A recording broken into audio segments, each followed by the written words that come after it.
Ile mana ole wafia mai ia pepe se ile mana ole wafia mai sisi o mima mami ale ali pepe se ile mana ole wafia mai.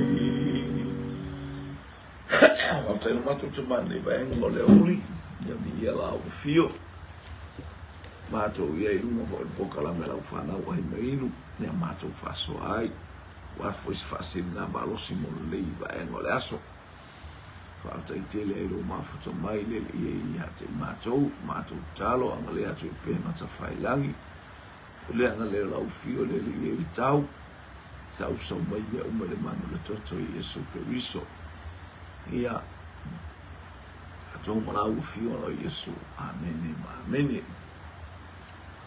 ia vatalo fatu sutato ainga au anga imelumo venga te failang il nei vai ngolin tayao talo Samoa ia leli talo falava ia olo palasteri munga isamo nei mai lava tayao mafar palasteri munga ia ai after you lo ile angale le yo le atua o ile pa ile atua ia wa program mai be ona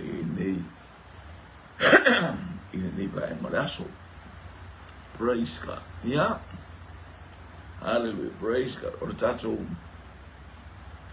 hallelujah fatalo fatu fo itu suila ma America Samoa motu foi Hawaii ia ngata foi leo Amerika ia no nei asolo fafsanga ia foi male tulanga o sapati ia ngalele ali mo foi fa malos au fia ebi ia ile atua ia ubalava praise God ia tato ever tato po kalamele pe ana failo atu lo te tele ati munga nei ta ia tafsei ia ngalele li manuia fol tau mo tato ia mo manuia mai le tato maftanga awone mo se fale tono mo yo tato mai alesi fatalo fatu sio le ia ile ana mai le talo fa to no ni se matangi ia Josephine Marie Hunt ia leli ia tu lima tu ia leli ile ana leo le atua nei taiao ia ana le atu le atua o tato ia fo tato polo kalame ai mai nu e mo mau le ala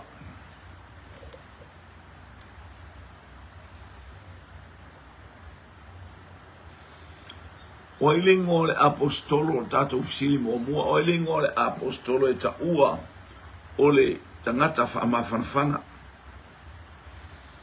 ole winga le olo na ingoa ole fa mafanfana o ile ngole apostolo le winga olo na ingoa ole tangata fa mafanfana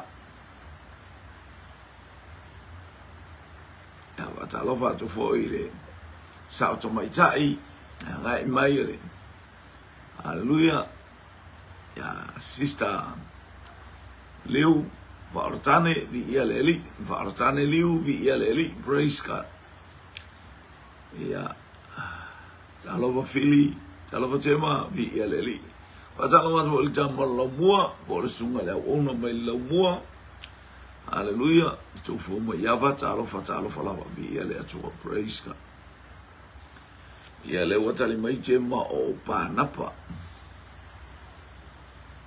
Olo o te tele ati munga ya I mātou, olo whai asin whale tono le tau, tonu ya te I mātou whaftai mo le whatalofa. Hallelujah, whaftai mo le whatalofa, vi ia lele.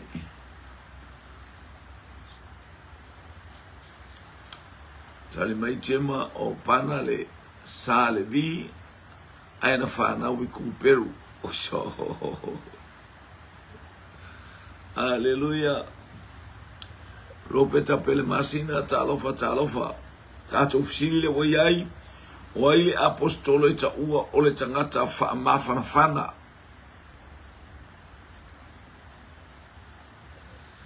Hallelujah. Whaftai mo le whatalofa mai manureua, whaftai ia.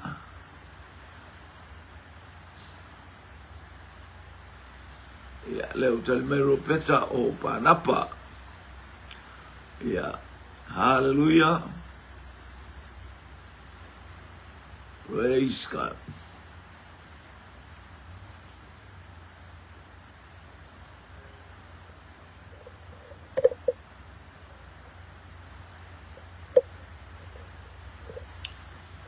Ta ua le tangata lea o lona ingoa. Le fia mau le ingoa le tangata lea ta ua o le tangata wha mawhanwhana o le apostolo. Ai mainu ma o le ala.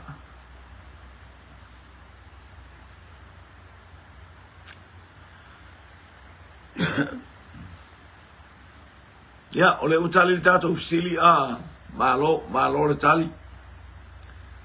Ia le li.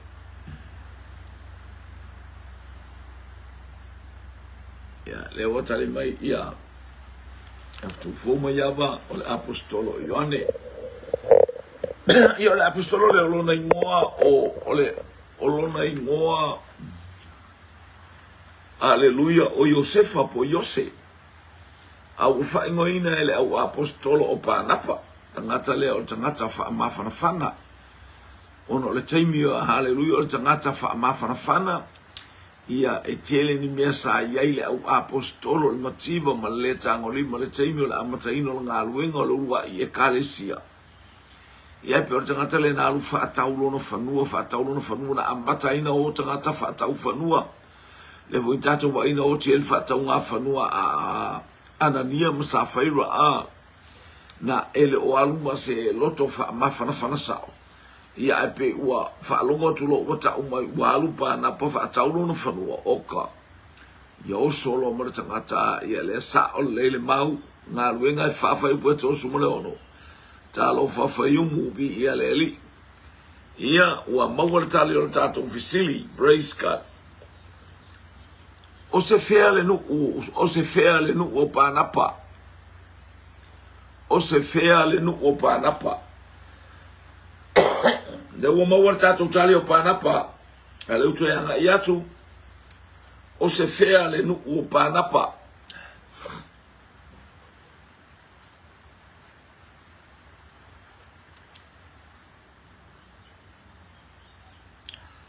Alue ngai wha tōru suma fitu, ia vi ia le li. Peise telefonia leo le tangi mai. Ia leo tali mai tema no o kuperu lua tātou tali.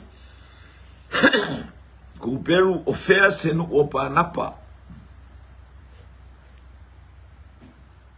Talofa Cecilia wele se kou awa talofa lava.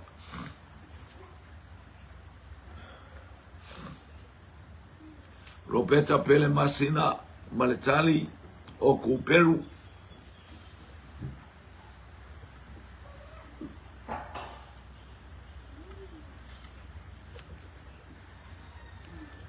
Hallelujah. Ia malo fol soifua, malo soifua si o tātou ainga. Hallelujah, o angai mai, vi ia le atua.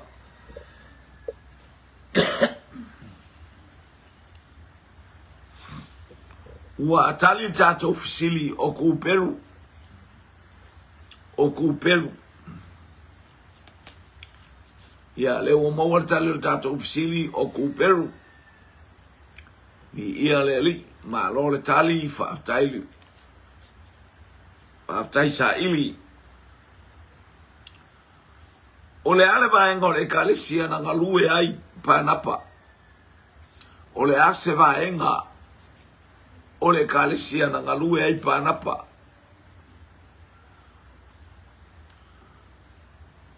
O le ase i tu ainga e sau panapa o lae. Se o panapa ele i ai panapa ele. Ile taimi o le tala inga mai Yesu. E sau panapa le lato onu oi o le e iailo na tofinga i le lotu. Le lau fia i lopo le ato finga o le lotu na sau panapa. Saulo le taimi na o mai e taimi o le Pentekoso lea na fio i whaile anganga pa ia. Whaamanuia i alo na loto i ile i tono o Yerusalema. Ia mawhapea lo lea ona. Le whapea mai pe au si ti akono. Aftai tali te maa.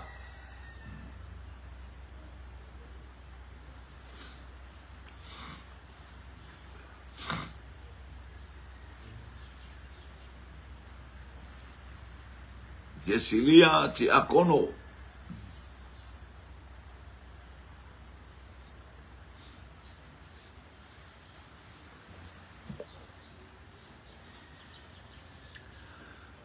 Na ia ia tolu ono ma tolu fitu mta upuna ia yo mta upe fafa upe tolu ono tolu fitu na eta tia ia ta. Hallelujah. I eile tu ai ngole lotu na sauto malola ia ona ela be ai o ia ole ia le o tali mai o ti akono ma na ia tali malor fai tau tusi ia le li am tanga fo nei vai aso au tato ia tato polo kalame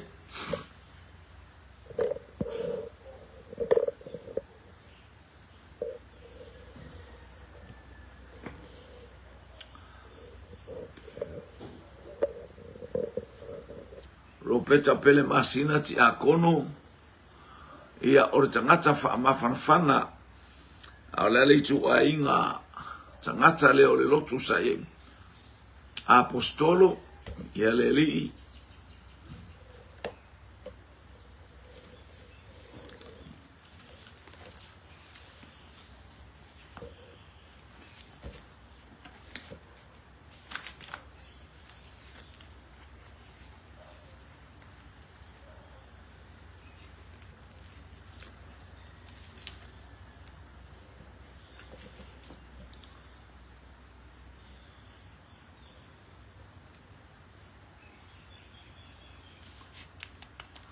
tali me fitu fo mo yava o le sale vi ya mi ele tu o te lo tatu tali na le wanga i mai lungole haleluya le wanga i mai tatu tali haleluya o le tangata fa ma farfana o le sale vi o le tangata na fa na wi ku per ia fa aftai i o le tangata o le au sale vi a selmana ia tele sol mi ia le li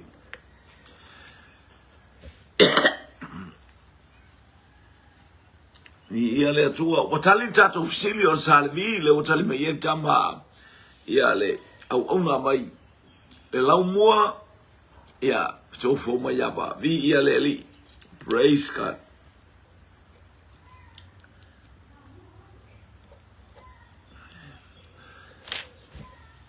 o se salvi le o to e ali mai e se fa manu yanga Hallelujah. Ai saulo na winga o lona ingo o tangata whaamawhanawhana tapu so Stefano ai o lupo talofa lava.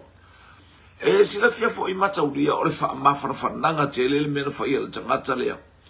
E le ngata hallelujah ina i ai tutonu o le ainga i le taimi o le urua i e kalesia.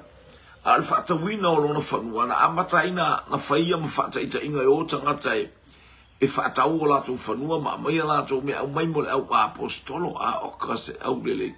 Whaatai se silia le wanga i mai il tali. Hallelujah. Ia whaatangata whaamawhanawhana talo fo le fi au se te whano. Tapusoa malor soifua malonga alue mo le asabi ia le tua tala le leima ilo o talofa. Praise God. Ale whaamawhanawhana te lele na amata ili ngore tangata lea o le tangata whaamawhanawhana. Taimi fo ina wa au mai ia Paulo e au mai i tutonu o le au o to i ina. Ele i whaingo fie na Sao Paulo i tono to ina. Sa ies whaafefefe ia Paulo. e fefe atu Paulo ala fo e fefe mai Ioane haleluia o Peteru o Anterea o Jakopo ai se ai fefe la ngor tangata wala to lor tangata le tangata fai mo fiel tangata aya haleluia o tangata le o pana alu fai la fe lo inga haleluia na nta o su tasi fai puelo su fitu on tusia haleluia o tusia angaluenga na alu fai la tala noanga tata no fo ala e fo mai wo fia la ko so ngapunga o le fa le ia tatele o lo atonu po po talia taita lai lo le ia Paulo o yo tangata sa fa ale tonu no na langa le faingo a le matua le fia fo yo o mo se to fi mali ina wata watu o le tangata le wa le failona tana tala ingo ai le tal tonu ye au so langa ka cambio le vi ia le aya na faipa na pa ma frananga wa mai e Paulo feilwa i mana apostolo ma u avea ma awala e matua topu ai se file mu ma se fia ua maualunga le vi ingo le tu wa fa ma fana ina le ekalesi le ngata ya Paulo e lor sautu ton a ole auso fo ile anga ya tu vi ia le e atala pea bilingi atala fa ua lo fea taloli vi ia le tua mai mili alfosio ma lo le soifua fa atai eselmana ya fo le wingo le tangata o feana tula i mua mai ai le ngoa kerisiano o feana tula i mua mai ai le ngoa o fai ai ia so o ma kerisiano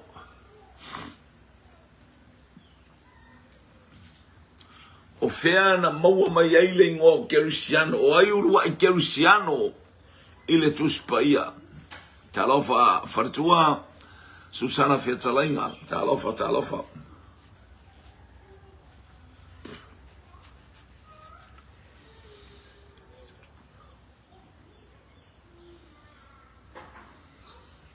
ya talofa sista tu pivao haleluya Fiatalainga vi leo tala mai ya tema o Antioka i Suria tala me foi tu ya tu fo mayaba Antioka i Suria haleluya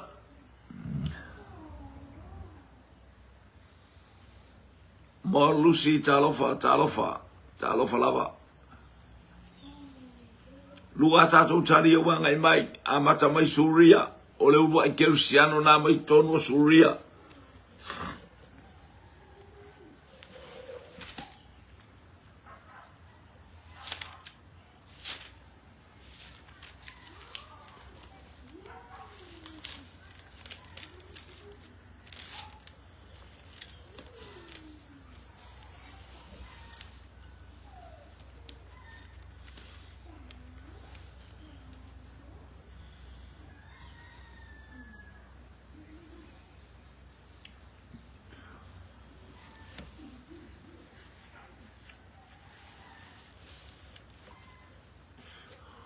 ua matu atu putele fa fananga o le ekalesia i tonu Antioka haleluya ua matu atu pua o le vaenga lea na fa tafeina o Suria ia fa aftai silia awaa praise God ua matu atu putele haleluya fo mai tala wa alu tamalo pa na pato su e mai Paulo wa matu lentu al watu Paulo o ilo wa alu Paulo tala Jerusalema ai kal ko kelo kanga ia le fo malteni le fo malteni le na lupa na pa itaso sa ili Saulo ona moa leo ala ona au mai lea i Antioka o fatasi ai na ulua ingoa ia faftai wa toi fo ia pivo na alu Paulo talai ai wole au matua sa ili tangata Yerusalem mai fasioti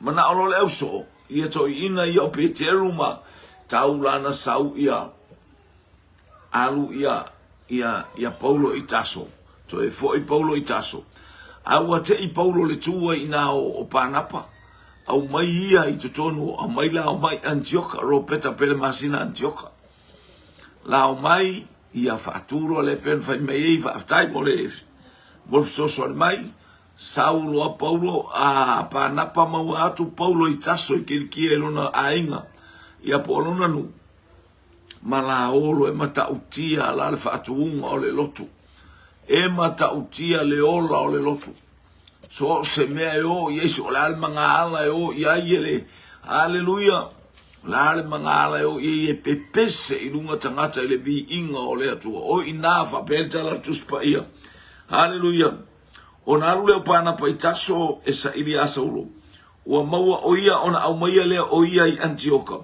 ua la fatasi ma le kalesia ua atoara tausanga o atu i tangata e to o tele lava maulua ingoa ai le au so o Kerusiano o matua tupua o matua fa manuia ale ngaluenga le atua i Antioka i Suria lea na fa ingoa ai ulua i fa ingoa ngai tangata aisia haleluia o tangata o matua muli malestali tonu ia Yesu tangata o nu eselea Antioka na ulua ingoa tangata fa ipo anta upo sumaltasi fa ipo lofu lima lofu ono ulua ingoa fo i au so o Kerusiano i Antioka vi eleli autai meko alati talofa sale fao so ala tu amao ma lo le soifua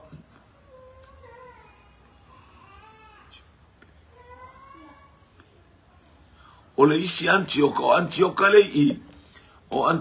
i totonu o Suria a o le isi Antioka le ana ta amata tala i mai ei Paulo ma panapa le la malanga mua umalo ku Peru o nga ilunga i Kalatia o inala i Kalatia i ele Antioka le isi Antioka na fo aima sasa ka ngaka ako o teipe o ingunga i teipe i konio Antioka o nuuna i Asiaiti ia lea e whamanatu mai fitu fo mai lava ai ese Antioka o ingoa umana o ingoa e whaingoa ile ingoa tangata leo Antioka Epifania o le kama inifolo nana oso mai tutonu o Eleni o le ulua i Antichrist nganga saukongo Eleni na ia whaia mea leanga ile nu o le atua ina wala tu tau mai kupito le taimi o pule Eleni le lalolangi tau mfai e lore tangata na te o sofia ai waku i ai kupito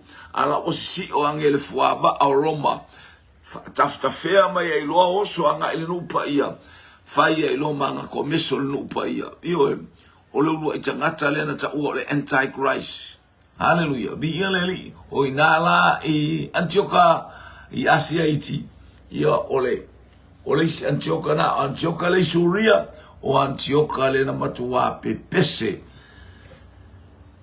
matupu mai ai le urua i Kerusiano urua i ngoa Kerusiano i le lalolangi fasina tui faleata tui fasina reupena talofa vi ia leli ia praise God polisia tatu fisili au Antioka umane o ngoa i o tamano Antioka Epifania haleluia sai ngoa ai iale o tiatulon tama etula imel tama titile tu sa wafa ia e fa ba nga na bye ia ina woti Alessandro le sedi fa ba nga bye ia lona malo anga tiktaita ia sa taita ia ba nga eso le sa Makedonia le sa lo ia kupito le sia la qui i tono Eleni au le tangata sa mai Suria ia tama inifo la leina uoso ma tangata le oka e matautia le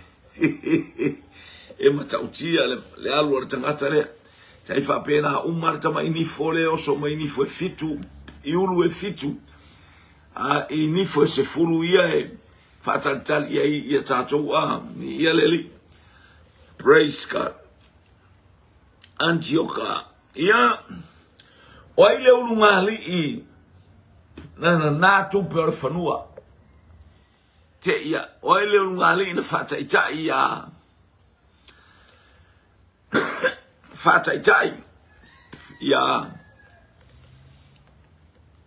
ia panapa ai te wo mai na tu per fanua ai mai no e mama ole ala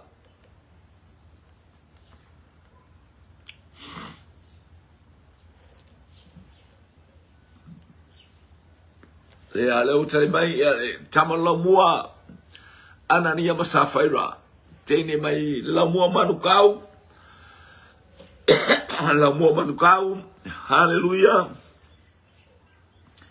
Praise God. Ya, Jema Chiliu. Hallelujah. Anania Masafaira. Tene mai Brisbane. Faltua le mai Brisbane. Ya. O Anania Masafaira. Alwenga mata upe lima maya chema. Robeta pele masina. Anania Masafaira. O fua fata itai. Awane italia fua ese isi le alo fatu noa o le atua. Awane e anu fua fata itai. Kene fongi le. Ni ele li.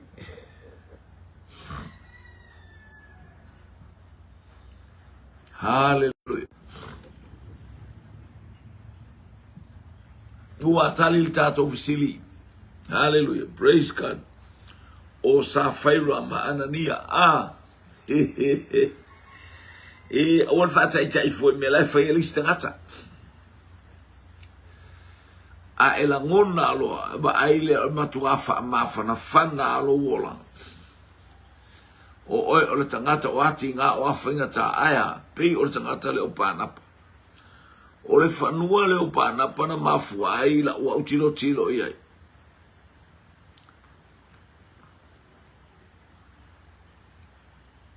Peia o le taimi le o panapa le wha whana ina o le karesia le ke leo le whanua amai umaku pe avele au. Talofa atu ni sumane awa o ia sive vai ngā talofa vi ia le atua. Praise God. O ai o Kalilaia Samaria i utaia e tu wai Kapanaumi. O ai o i tu malo ia e tolu. Taimi o Yesu Keriso. Kalilaia i utaia Samaria. O fea o i tu malo ia e tolu e tu waile a ai o Kapanaumi. Ia. Ua vili whaatonu mai pise saingari. Ai po manga o sainga ya kia wea mai se tuperi ya le au kapea. Ia. Leo mua tali mai ia Jema o Kalilaia. Talo watu le sunga ila uwhengar sao. Moinga. Talofa. Tali mai tama o Fish Compound. Kalilaia. Cecilia Aubaa. Kalilaia. Jema o Kapanaumi e Kalilaia. Oi sole e ali. Ni ia le atua. Praise God. Tali mai ropeta pele masina o Kalilaia. Susana. Hallelujah. Tupu ibao. Fetalainga. E mai Kalilaia.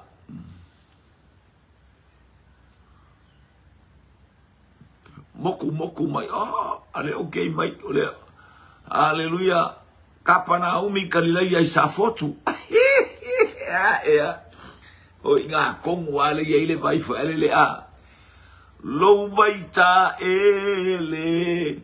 O lo vai sa fe. Pei ole ki ona. Ya o inga kongu a. Hallelujah. Kapanaumi sa o le vai o ila ile vai le fa o ka so o ka mai le ka mai ki lo la vea. Ai mai no e mama ole ala.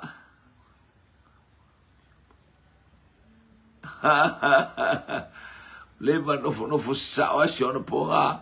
Hallelujah. Ia ua tali la tato fisili mana ia tanu tato fisili. O nu ia Kapanaumi ti Pieria ia lunga au vai o Ken Saleta. Ia o nu wei to tonu o Kalilaia i lunga ole vai tele le o Kalilaia i whangota ai so ole tike ia fua talofa. Ole vai le whainga mai ngā limo sa oli. Malo Fish Compound. Ia e fua sausa e alu e lau taapale o ta ofu tai leanga lau taapale lo wale suina apovi. Hallelujah. Ia. Ia. O nula ia elei utaia elei Samaria e Kalilaia. Faftai mole. Ia. O ina tonu ala talata la fiso ta ila le vailea. e tafe mai tau le vai sa fe e lea e i sa fotu. Le fa pea mai e sui le lau mua, o le ai mainu. E mama o le ala, praise God.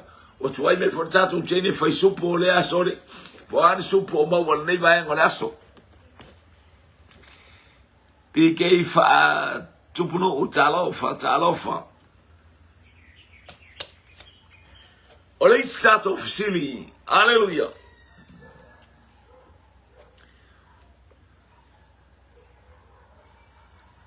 O ai le profeta na yama aya Yesu o ti e mai le asini.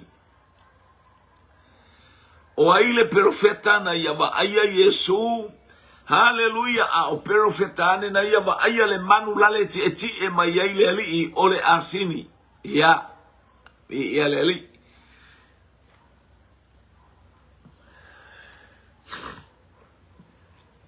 Eba ai ato le profeta o lale nofo ma Yesu i lungo le asini. Ai le whanau Yesu.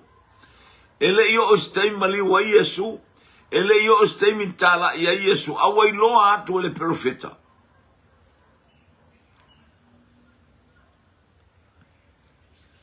Hallelujah. O lale ti e mai. O ai le profeta lea. Praise God. Mana Yesu pole mai se silia. Hallelujah. Le mai se sta awa. O le supo ma moe amela ia ile alaisa. A lele mo moe le matou fale.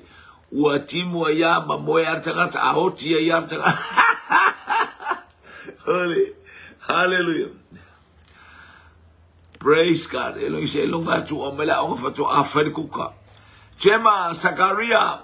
Siaki. Talova Fish Compound Sakaria.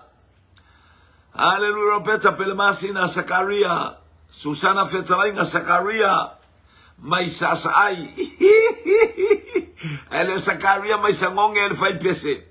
Ni iale ali. Fetu homa yama. Tamon lau mua Sakaria. Cecilia Golawa. Oyo elu po Sakaria. Ia sa fatati ai peina ele.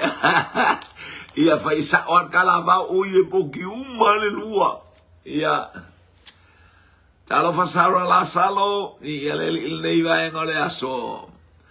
Marita Crichton, talofa tini le me Hawaii, talofa Hawaii, ia malole tapua. Malo fo ile anga yatu sauninga ile wono fo fortene wa umbar sauninga, ale wa komane o ile Waikiki Beach. Male tali o Sakaria, omi mayaila na telefoni. King taulata swaniu talova malole soifu talil tato ofisili ole toi ina o Sakaria bole profeta o Sakaria ai fa peane Sakaria mtau pueva fauta ilo tupu olo o ti e mai le asini e moni mafamao. It's about 400 years ago. Later ai fase lauto sango mabai ai ti e mai lo Yesu le asini. La hebala o sana ile alo tamita fata unu le profetanga ai ale profeta o Isaia o Sakaria o lo oti e mai lo tupu ile asini malole. Hallelujah. E tole taupo o aina iloa. Ya, ngale utato wanga yatu ile. Utato wanga yatu ile Krismasi. O ile na fapeane la natala e tole taupau. Fa na umaile tama. Hei lona ua le malo. O ile ata malo ai tauman manu mai. O ile tau wala au mai. Mana ya fo ile baba yatu la wala tamali Krismasi. Te wa, ya ise fe au mana ya oka. Ele se va fine fa awa tele anatama. Boleva na fa now it's a taupo o virgin. Ole taupo ele ole tintiti. Hallelujah. Ese na matauti ole fa maoni ole atu ele tato tali mo na le wanga mai ole Fish Compound o Isaia. Tema o kapilielu ele o se profetari kapilielu fa mole Sao tamaitai. Aleluia, o ai le profeta na whapeane tōr tau pou. Oka, Marita Crichel, tēne mai Hawaii. Isaia, Cecilia, tēne mai le Aotearoa. Isaia, Ropeta Pelemasina, tēne mai Manurewa, o Isaia. Aleluia. Angelu o Kapilielu, ia. O leo te alatu le profeta tal noa mai, ai fato a atino la termina sa o Kapilielu ia. Fako a atino i termina sa o Kapilielu ia Maria. Ia o le profeta na ia, profeta maya, who prophesies, the prophet that prophesies. Hallelujah. The baby king. Hallelujah. Josephine Maria Hunt. Isaiah. For the tua mai Brisbane. Susana Fiatalainga o Isaiah.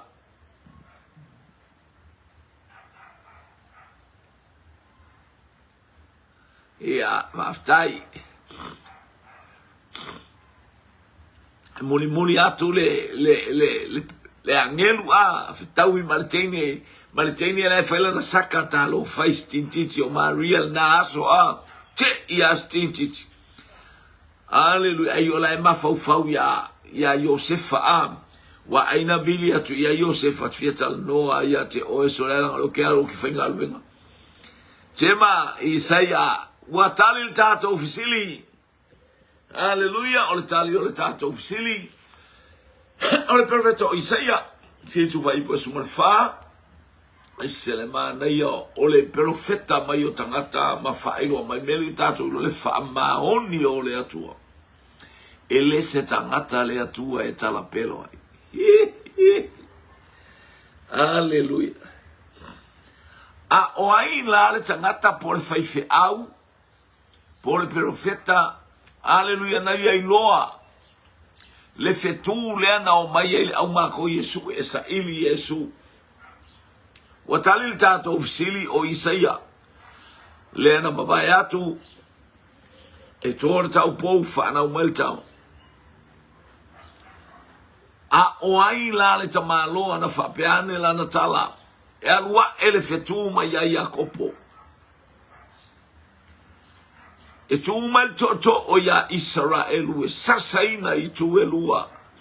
Hallelujah, praise God. O ai tangata yana ia upuna ia iloa fituna laina iloa le awali ia mako yo mailo e sue.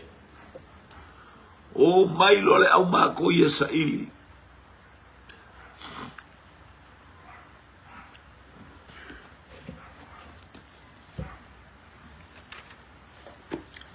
Ai mainu e mamao le ala. Praise God.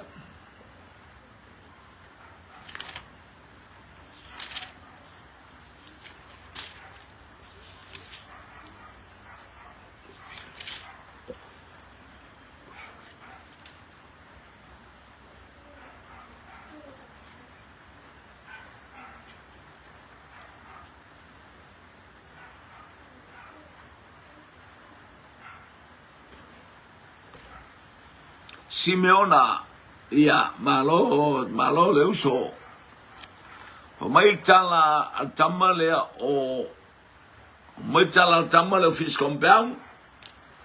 Hallelujah, Simeona.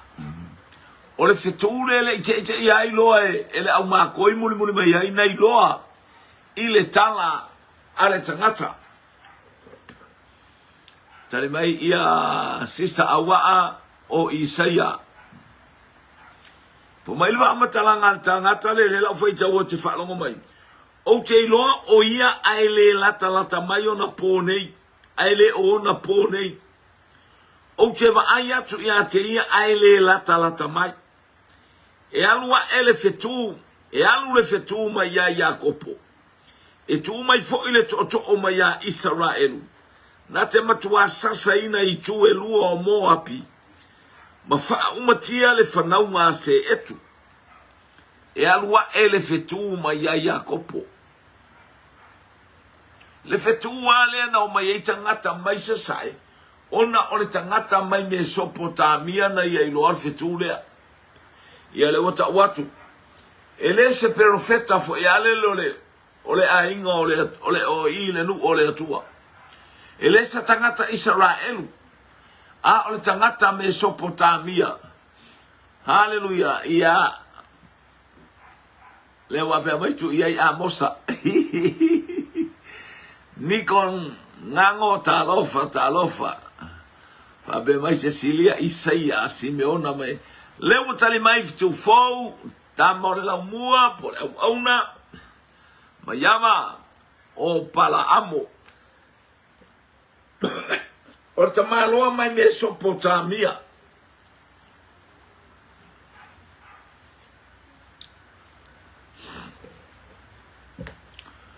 Aleluia ai mai no e mama ole ala Tolu tatu tali fata tali ese uma tatu so le kai poko le kenge lea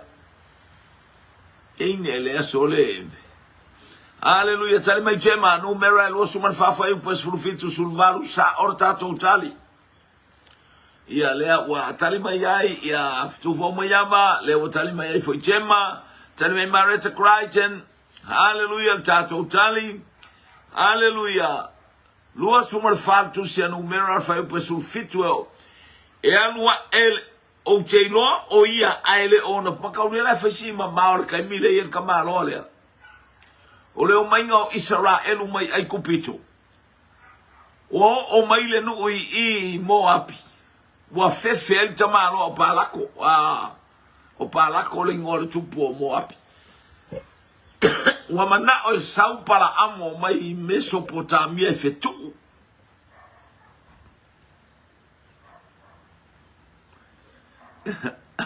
Isso le sawa o ka mafuka ni ale fokoa pa Susana tali para amo to wai mai lola ia le na le ngole ia especially ile atua ia para amo especially ile atua ai fa ia tu le atua o ke halu Wo mo fa mong yanga lengu ele o sengu mala ye lengu o manguia io na saulole le ngono no fale ai fai to ina o ia o kele ya ai to eva ia to ina disi ba yasona isi yasona wa ova to marto se fulu ma asini me alofa me umala e mai matangata an tulo ilunga martangata to ya lu to efisili to fisili fa fiana efisili le to Haleluya ele mana ole tu te fisin so pe o tali mai le tu o ke han afa ma ati al wa ati lo le al me mai le tu o faya ele se ola ufa mana tu mai le nganga pa ie so time ya te itato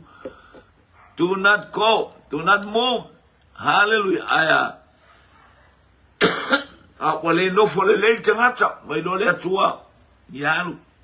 yalu fa me ke mga o ya awon na me o tfatu ati o fa ia la tu lole tu mai le asini le awala ingale sa werkala nga tu mai le asini le awala o le ulua itangata le ai le langi wa tautala mai ai se manu bai fa haleluya ona ole sa wa ole tangata ile asini le na fa sawa ole asini le na fa ola ina sto ina ia malole sa ili malofo so e vi ia le tua malofo tau tusi haleluya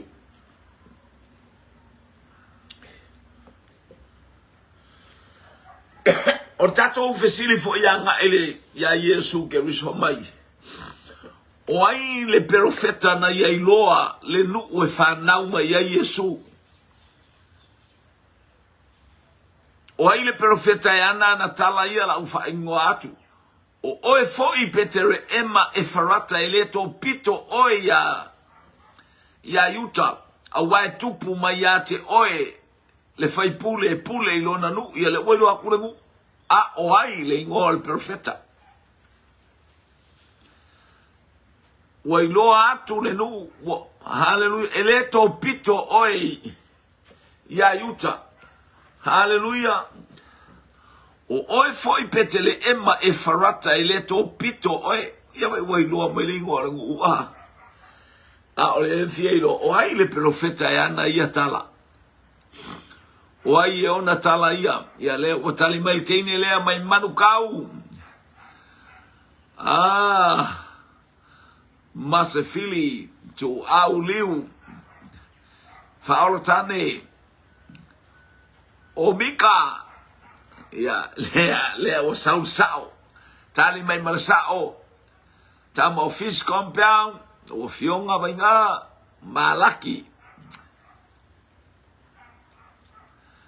Ai maino e mamao le ala. So le wale si fo le fai orga kale ali pe ya make fai u fa kasi marka kale ali.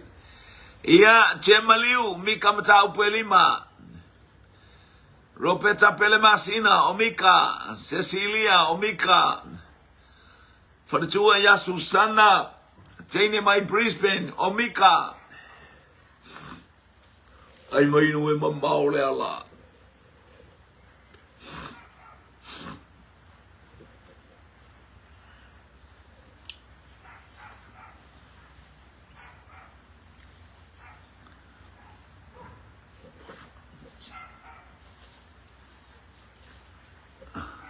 Marita Crichton omika. Ia ua talil tato visili.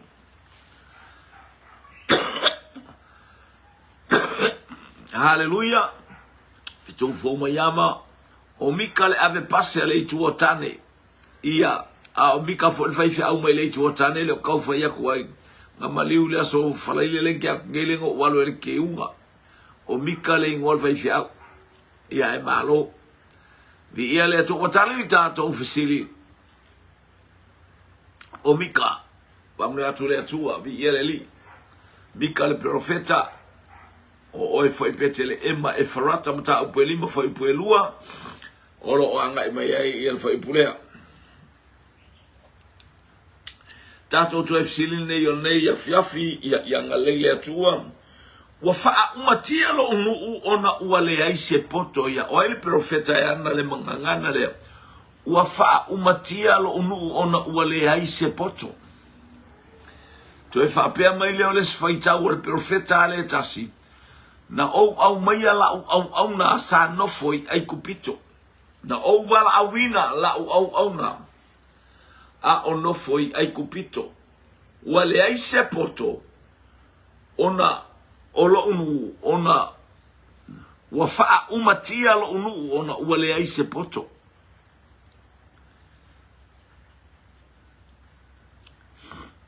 Ai mainu e mamao le ala. After yatu lo ainga le fa malosi o tatu tu efsilina. Fa maitala al profeta wa fa umatia lo unu ona wale aiso se poto. Ai na o awina na o vala awina la o na a ono foi ai kupito. O ai tangata o profeta le tasiana foi tau yelu oto. Cecilia au ba o Hosea.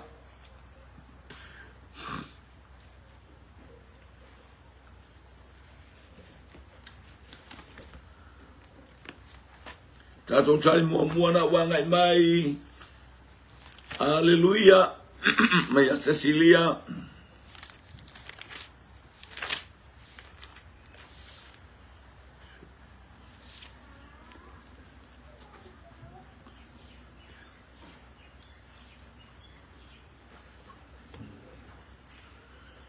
Hallelujah.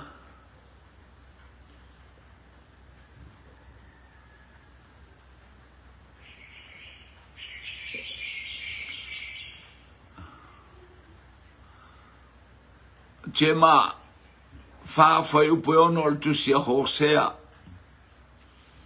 Ai mainu e mamao lela Miri en silaba talofa.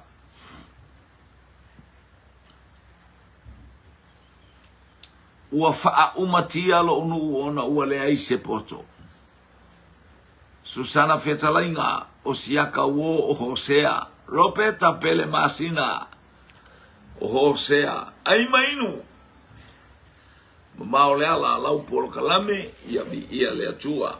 Ole ai mainu e mamao le ala. Praise ka tato iai nei vaenga. Ole taiao malole. Fatotoa. Hallelujah, ropeta pele masina maletali o Hosea. Cecilia, Sister Cecilia, awa Hosea to lua ko Mary. Ya. Anga leile atua. Pa ia tu le atua ele ainga o le whatu tua o tatou iele nei vaenga o le aso. O te loa tu wai mel tatou tene whaisupo ia ma lia fo ima o tu wai mel tene whaisupo ali I temba se I whafso tai atu tatou tene whaisupo fia tau samil vasema. Ia alu tu wai mai tatou supo la e whaftai tele, whaftai suasue, whaftai sa ili, ia whaftai fo I to tele fo I tangata ta alofa si o tau so nale alu tai sui ana povin whai tau atu ai ala na maut I telefoni.